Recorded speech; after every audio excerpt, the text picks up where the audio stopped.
Hi, I'm Arthur, and this is part 14 of my series dissecting every single one of the original 20 legions of Space Marines. To give a brief and easy-to-consume overview of their lore, aesthetics, and to a lesser degree, their tabletop shenanigans. Do you need to have seen the parts prior to understand this one?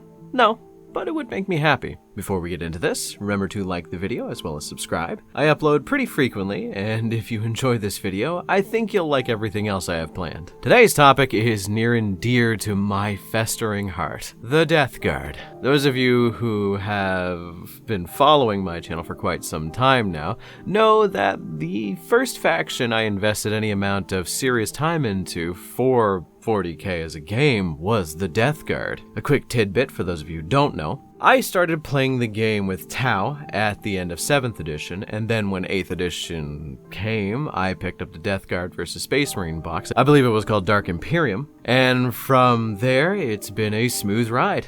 I love the Death Guard in aesthetic and in practice. So, I might shake up the predetermined formatting here by saying Death Guard and me have a very complicated relationship, where, if you couldn't tell, I have somewhat of an obsession of the macabre. So if you see the Death Guard in the modern 40k setting, you'd kind of see why I'd grow to love them, but there are a few problems that exist with my relationship with them that have kind of made them lose a bit of their luster, to me at least. So, why do the Death Guard all look, like this? It's pretty simple. Starting with their Primarch, he was born and cast into one of the shittiest planets in the setting, a poison planet known as Barbarous, which if you couldn't tell by the name, was kind of a shit place to live. High mountains eclipsed with poison, and lowlands where small pockets of civilizations could exist. In the high mountains lived the Xenos races that may or may not have been chaos corrupted, but he landed there, towards these mountainous ranges, that his father, one of these Xenos corrupted individuals, adopted him and taught him nothing but cruelty and murder from a young age. You could probably say he wasn't the happiest growing up, and it definitely reflects on him as an adult. I mean, just look at him. This was him before he technically fell to Nurgle. One thing led to another, and he eventually found out he was a human. A weirdly misshapen, incredibly tall, strong, and smart human, but a human nonetheless. So in those small pockets of humanity towards the lower lands where the poison isn't as thick, he banded together the few humans and basically made a small army. Now here's the important part of his backstory. He banded these people together to attack the individuals that were essentially the ruling class, these necromancer, xeno, alien, chaos, whatevers. But one day, a stranger showed up and simply said to Mortarion something to the effect of, "If you can't kill your evil adoptive father, then I will.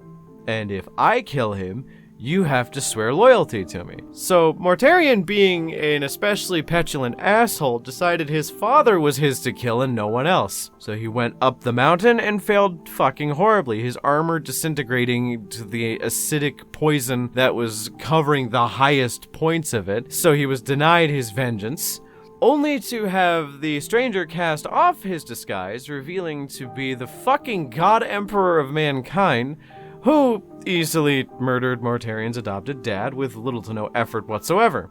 Mortarion, rightfully so, was denied his vengeance and was a bit pissed at the fact he had been working for so long to kill his dear old adopted dad and have some random nerd from space show up and kill him in like less than 40 seconds. I'm gonna be straight with you. I know the Emperor don't miss that often, but I think he did this time.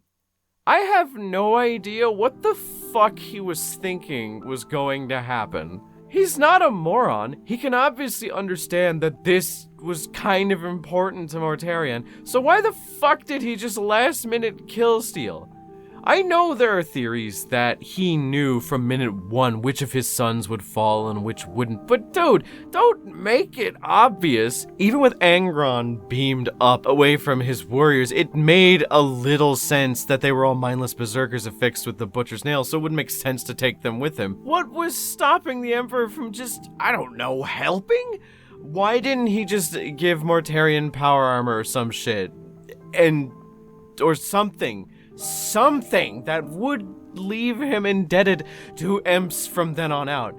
Maybe my knowledge isn't as accurate, and Mortarion, the right puckered little asshole he is, would have just rejected any help outright. But dude, at least carry Mortarion's broken ass back to the base of the mountain so he can try again. Killing his dad is obviously just gonna make him pissed off at you. The man obviously is petulant and kind of evil. Just fucking look at him. His preferred weapon of choice is gardening equipment. Because Mortarion failed and the Emperor killed his adopted father, he festered a grudge so intense it would lead to him falling to chaos. Daddy issues isn't even a word that matches the level of petulant fucking rage he feels at all times about his dad being killed by someone that wasn't him. Regardless, afterwards the Emperor did what he did with every other one of his sons and reunited him with the Death Guard, which honestly wasn't that bad of a time. They learned a few new tactics and enjoyed the adjustments of warfare that came with it, adopting this no-nonsense lack of decoration and pageantry that would come with every other Space Marine Legion, preferring not even to clean their armor. Now, the adjustments to their warfare weren't that major, but you have to ask, what exactly was the pre-heresy era style of combat that the Death Guard enjoyed the most? War crimes. I know we make the oops all war crimes joke a lot on this channel, but no, Death Guard routinely do things so foul and evil that one of Mortarion's only friends, if you could call him that, was the fucking Night Haunter. You know, the torture guy? To give you an example, Toxiferan weapons were something invented by this specific legion. Now, to understand why is really easy. Mortarion really does not like nerds. And by nerds, I mean psychers. So he made a flame weapon that is basically a flamethrower that burns poisonous napalm that makes most of the environment that it touches completely unsalvageable. And the poisonous napalm itself, the gases coming off of it can kill anyone with a slight psychic presence. But oh wait, it doesn't stop there. They use radiation weapons, poison water supplies, pollute the air, and the thing they were most well known for is fucking phosphex weaponry, which, if you're like me, you immediately assume that it is just a fancier version of white phosphorus, which is already kind of fucked up. And you'd be kind of right, but it's significantly worse. It is a flammable substance that mists into the air, usually by explosive devices, which is kind of like white phosphorus. But instead of creating, regular fire that causes 4th degree burns throughout your entire body, it creates fire that burns to such a degree that it doesn't need oxygen or much fuel, if any fuel whatsoever, to burn. It can burn fucking water, apparently, and I don't even know how that works. And it'll burn through the toughest metals in the universe.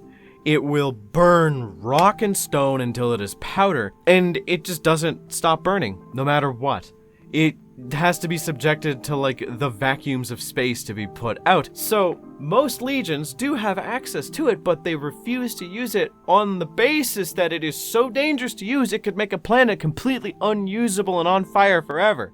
So, they only ever use it in the most dangerous of encounters that require you to cleanse an entire planet, or if you're just the fucking Death Guard, and they use it in every encounter. Usage of chemical weapons aside, they eventually fell to chaos due to a mixture of betting on the wrong horse and Callous Typhon screaming something to the effects of oops all bees. It led to them being the lovable, huggable, horrible monstrosities they are now. So, where specifically are they now? What are they doing, and why do they all look like they shouldn't be a thing that lives? Well, the answer is basically just Nurgle on all accounts. They are the Plague Legions, divided into small Vectorum, which are essentially just small groupings of ex-Death Guard members that started to form their own little war bands. They worship disease in all its vectors to various degrees. They are the most bloated and affected by the corruptions of their patron god. Because of that, they are all weird, bloated, plague zombie space marines. Basically, the initial design back in the day was inspired by the idea of, wouldn't it be fucked up if Space Marine but zombie? Thus, this little dude happened. So that eventually got translated into these, which are fucking dope. And in lore, each Plague Marine warband is essentially asked to do whatever they want as long as it spreads disease. So, they're pretty much scattered throughout the entirety of the universe.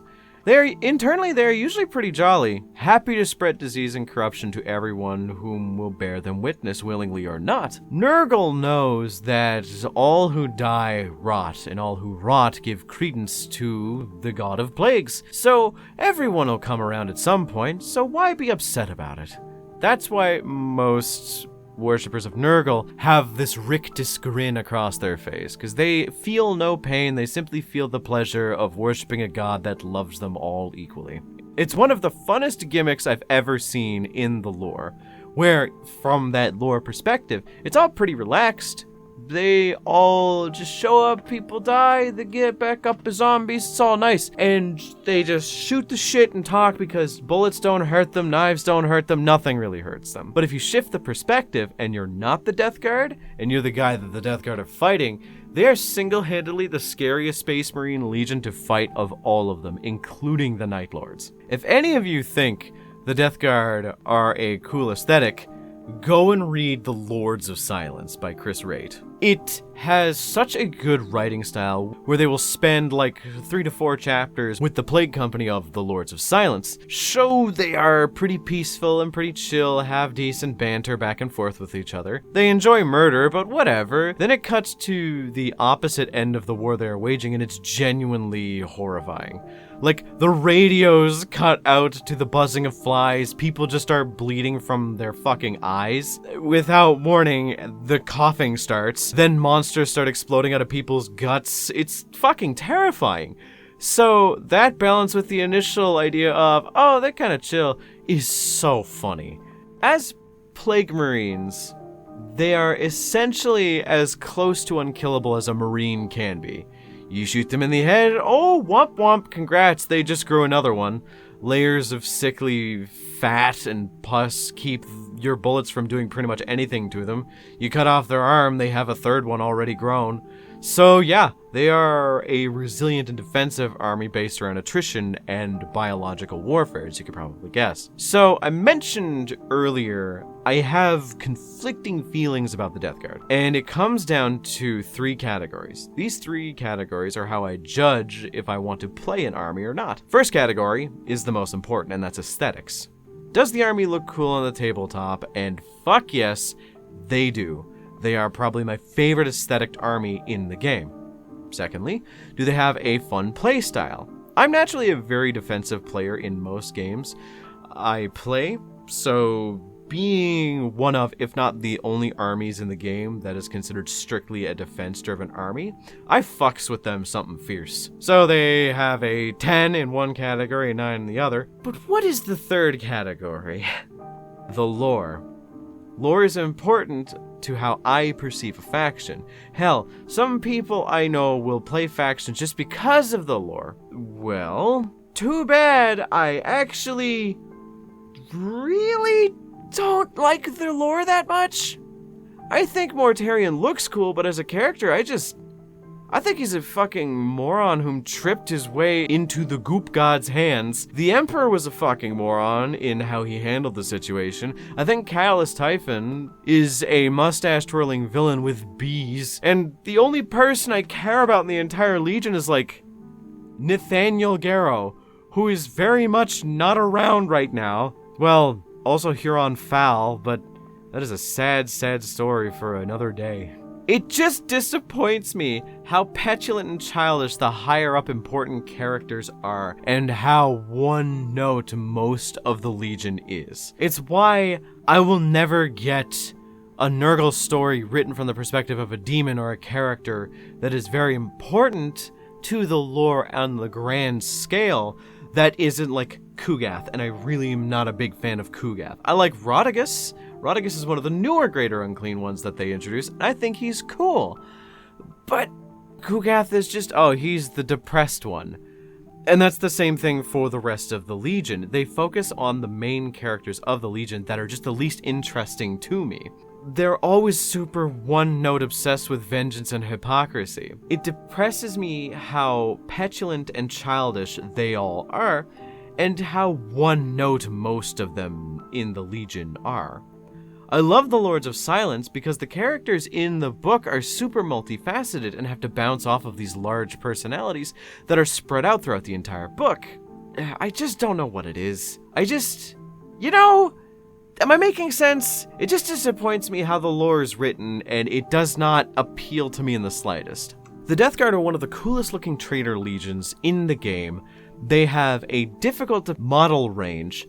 They have incredibly resilient miniatures, cool tanks, and demon engines. Mortarian's model is so fucking pretty, and the lore is just mediocre at the least. But what do you think? The Death Guard are super defensive, they are super resilient, they cannot die. On the tabletop, if you are looking to field an elite army that you don't need to care about placement because you are not going to get blown off the table no matter what, you like the zombie aesthetic, you like the plague aesthetic, you like monsters and demons, the Death Guard are for you. But for me, I'm going to keep collecting them and keep playing them, but the lore is always going to be that. Just a little disappointing. Be sure to join the Discord server, link is in the description, and become a member of the Arthur Legion. Until next time, I just want to point out a little lore tidbit I think is a little silly in both a good and a bad way.